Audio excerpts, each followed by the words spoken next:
कायरता आने के बाद अब क्या करें?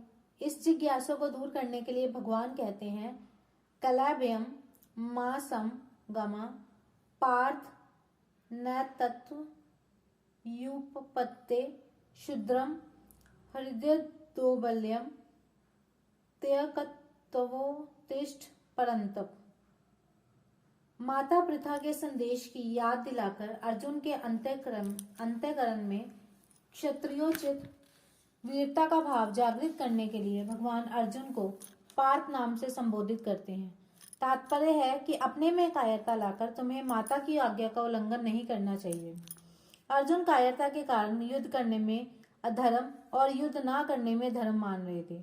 अतः अर्जुन को चेताने के लिए भगवान कहते हैं कि युद्ध ना करना धर्म की बात नहीं है, ये तो नपुंसकता है, इसलिए तुम इस नपुंसकता को छोड़ दो। तुम्हारे में ये हिजड़ापन नहीं आना चाहिए था, क्योंकि तुम कुंती जैसी वीर क्षत्रानी माता के पुत्र हो और स्वयं भी शूरवीर हो। तात्पर्य है कि जन्म से और अपनी प्रकृति से भी ये नपुंसकता तुम्हारे में सर्वथा अनुचित है।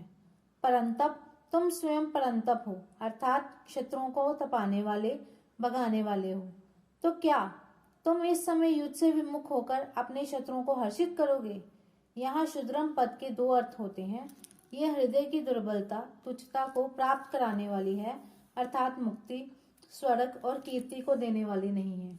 अगर तुम इस तुच्छता का त्याग नहीं करोगे तो स्वयं तुच्छ हो जाओगे, और यह हृदय की दुर्बलता तुच्छ चीज है। तुम्हारे जैसे शूरवीर के लिए ऐसी तुच्छ चीज का त्याग करना कोई कठिन काम नहीं है।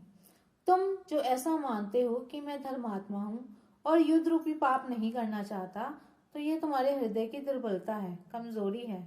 इसका त्याग करके तुम युद्ध के लिए खड़े हो जाओ, अर्थात अपने प्राप्त कर्तव्य का पालन करो।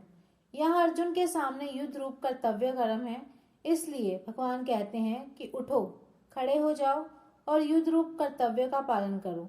भगवान के मन में अर्जुन के कर्तव्य के विषय में जरा सा भी संदेह नहीं है। वे जानते हैं कि सभी दृष्टियों से अर्जुन के लिए युद्ध करना ही कर्तव्य है। अतः अर्जुन की धोती युक्तियों की परवाह न करके उनको अपने कर्तव्य का पालन करने के लिए चट आज्ञा देते हैं कि पूरी तैयारी के साथ युद्ध करने के लिए खड़े हो जाओ। परिशिष्ट भाव, इस बात का विस्तार भगवान ने आगे 31वें 38वें श्लोक तक किया है।